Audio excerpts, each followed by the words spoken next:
Welcome to a day in the life at Relay Distro. We're about to start the day with a quick little huddle up of the team at 9 a.m. So let's go.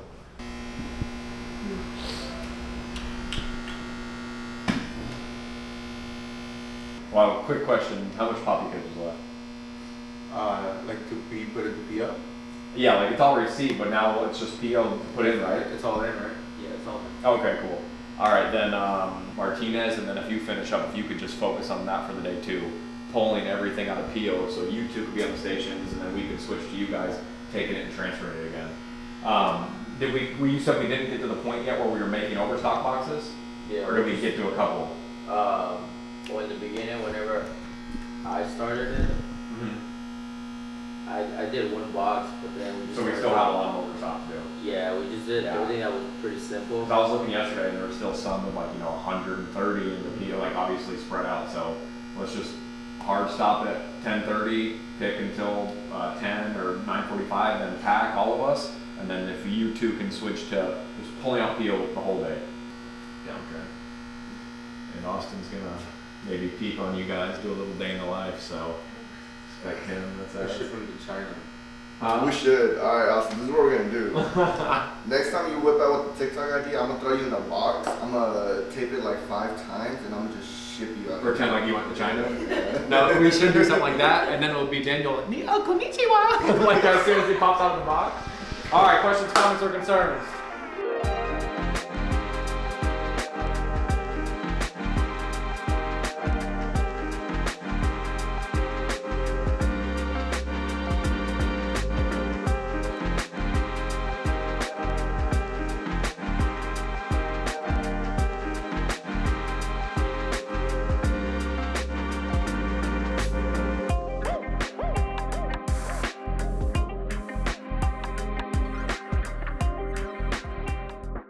We just wanted to give you an update on the PO and our automation. I know we talk about it a lot, have it in our videos, but we kind of just wanted to show a little more in depth of how it's actually benefiting us. I know we're just like, oh, automation, oh, this, robots, this, but if we actually look right here, this is the dashboard to our system, and we can see how full we have it, 74%, and then we can actually see who's on the port at each time, how long they've been on it, and how much they're averaging per hour. So you can see 101 order lines an hour, 84 order lines an hour, and then combined would be 91 order lines an hour.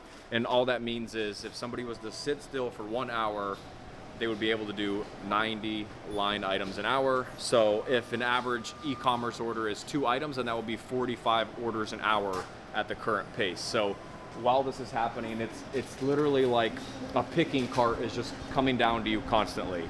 Whereas if we look at our traditional method, where you have to go through each aisle and bring a picking cart with you, for example, I mean, right here we've done 11 orders for one person and 14 orders for one person. Whereas we just started the day at 9, it's 9:20. So by the time you get your scanners connected and stuff, right here, you just sign in and hit pick, and it'll start bringing you totes. So to put it into perspective, the manual carts we're doing right now, they aren't done yet. They aren't in the queue. They're not ready to go out yet.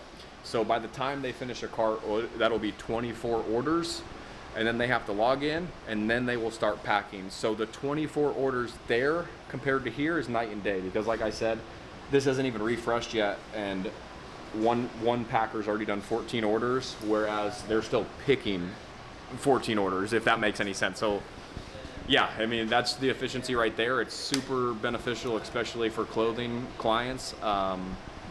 We are clearing one out right now, and then we're gonna fit in as many more as we can to see how much space we can fill up. And I know I mentioned this in the past, but you really need to look, because we're taking out a very slow mover in our system right now, so that we can put in a new high mover to make the PO actually make the most money for us. And what I mean by that is, it's a system, it costs money. So we want to be getting our full utilization out of it, which the numbers speak for themselves. We are picking basically a full cart compared to somebody going out there and picking it. Probably it's saving us probably 3 to 4 times the amount. So just wanted to give you guys a little more in-depth update on the PO and how it's actually utilized and what the numbers don't lie is what a lot of data people like to say. So it is true, numbers don't lie. So these are the stats.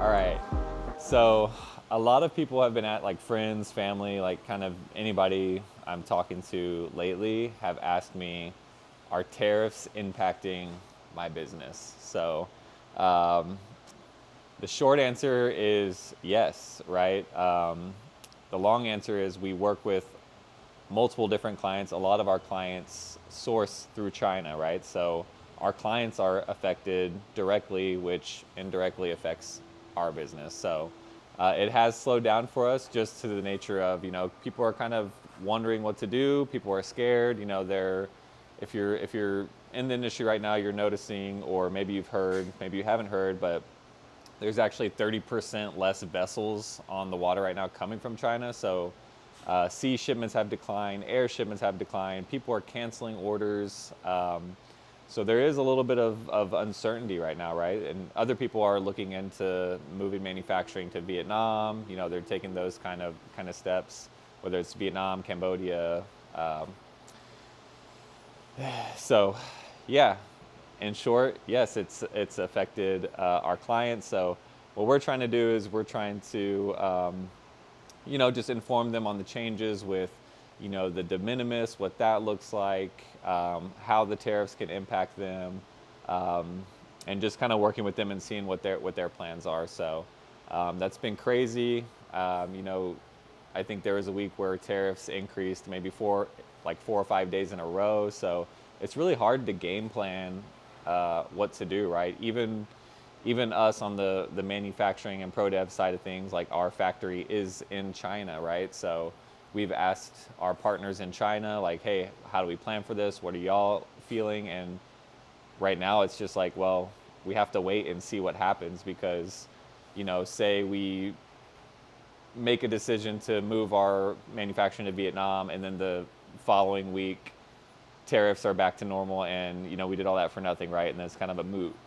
point. So we don't want to make any drastic changes, but long term, we do have plans to move our manufacturing to Vietnam if we need to. So from that side of things, we're just kind of like being prepared. So it's been an interesting past month regarding the whole tariff situation, and people are always asking how that affects us. But other than that, we're still doing well. We're starting to ship now. We have Edge in here. They're moving orders pretty well. We have Worker is actually in China right now with their supplier. So, firsthand, he kind of felt this. He was actually drop shipping out of China. So he would have been majorly impacted by the de minimis change, which prior to the change, any shipment from China that was under $800 didn't get hit with an import tax. So now that he's shipping with us, all he does is pay his direct tariff when he imports, and there's no additional import fee due to the de minimis change. So that's kind of like one thing that how people are making the shift and things like that. So he made that just in time. Of course, he may still be impacted when he imports his bulk shipment, but that could always fluctuate, and it could be a great move for him in the long term. Other companies like Temu are actually, like if you go to Temu right now, you can only purchase US inventory. So they've cut off supply from China altogether, and they're only selling their US inventory within the US. So it's crazy times right now in the logistics industry, but we're still trucking along. We're still doing what we can to grow. We just signed with Fulfill.com. I know we've probably brought them up in the past on the channel. And what they are, they're a matchmaking service, so they will match us with people who are looking for 3PLs. And surprisingly enough, right now, there is kind of an influx for US 3PLs, right? Because people don't want to ship from China anymore. Maybe they are bringing their product over to the US, or maybe they're spreading out their logistics network within the US to reach customers faster. So we want to take advantage of this, and we're doing what we can. We're going to partner with Fulfill.com. I'm going to give them a couple months to see if they can get us some quality leads. Seems to be a good option for us right now. Other than that, Austin's going to be pumping out some different type of content for us. We're going to shoot some commercial style things, and yeah, just kind of doing what we can on that part. But I just wanted to jump on, fulfill you guys, and fill you guys in on what we're doing in the wake of like all this kind of turmoil, I guess you can say. But we're still very positive. You know, we're not, you know, going out of business or anything. We're like, all of our clients are still doing well, and we're going to keep trucking along and keep doing what we can to grow.